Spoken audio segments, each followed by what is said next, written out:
মহালয়া মানে টেলিভিশনের পর্দায় সেই চেনা দৃশ্য, দুর্গা আর অসুরের দ্বন্দ্ব।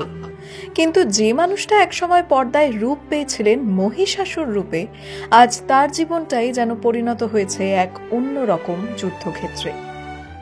শরীর ভীষণই খারাপ। এই 2.5 মাস হয়ে গেল মোটরসাইকেল থেকে ধাক্কা মেরে ফেলে দিয়েছে। আমার এই হাতটা ক্র্যাক হয়ে গেছে, সুচিকিৎসা করাতে পারছি না কোনো রকম। ভীষণ টাকার ব্যাপার। এবার এই মুহূর্তে তো বুঝতেই পারছেন, খাওয়া দাওয়া ঠিক মতন হচ্ছে না। অশোকনগরের অমল চৌধুরী মহালয়ার সেই ভয়ঙ্কর চেহারার অসুর, যার গর্জনে কেঁপে উঠত ছোটদের বুক।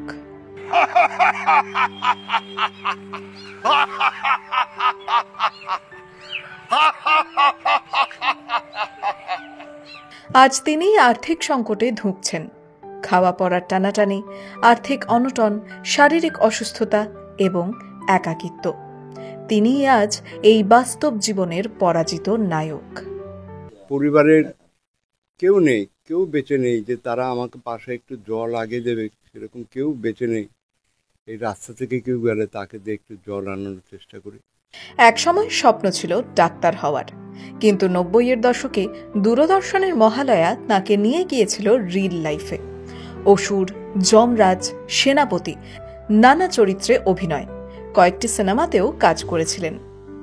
মানে মহালয়া বেরোতে বেরোতে আমাকে অসুর বলেই সবাই ডাকতো। মহালয়া নিয়ে কি মুখিয়ে থাকতেন, কখন মহালয়া বের হবে, কখন হবে? হ্যাঁ, 2.5-3 মাস ধরে আমি টিভি সেন্টারেই পড়ে থাকতাম। এমনিতে বেশি একটা আনন্দ ফুর্তির মধ্যে আমি থাকতাম না, কারণ ব্যাকগ্রাউন্ড ছিল, অনেকগুলো আশা ছিল ডাক্তারি পড়া, সেটা হয়নি। আর্ট কলেজ আমার মেন সাবজেক্ট ছিল আঁকা শিখে ওই নিয়ে পড়তাম। বাচ্চাদের আঁকা শেখানো 2.5 যুগ ধরে।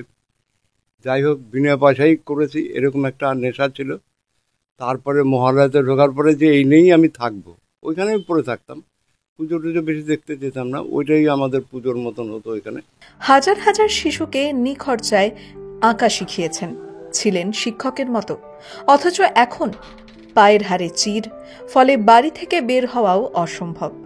অমলবাবু এখনও সেই পুরনো রেডিওতে মহালয়া শোনেন, কিন্তু টিভি বহুদিন নষ্ট।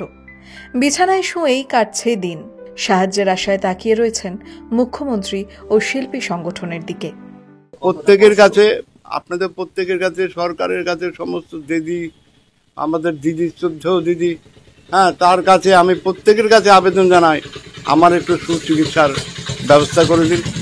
মহালয়া আসলেই পরে তো আমার তো মনটা ভারাক্রান্ত হয়ে যায়। ওই রেডিওটা শুনি, এখন আর কোনো উপায় নেই। টিভি তো চলে না, বন্ধ আছে।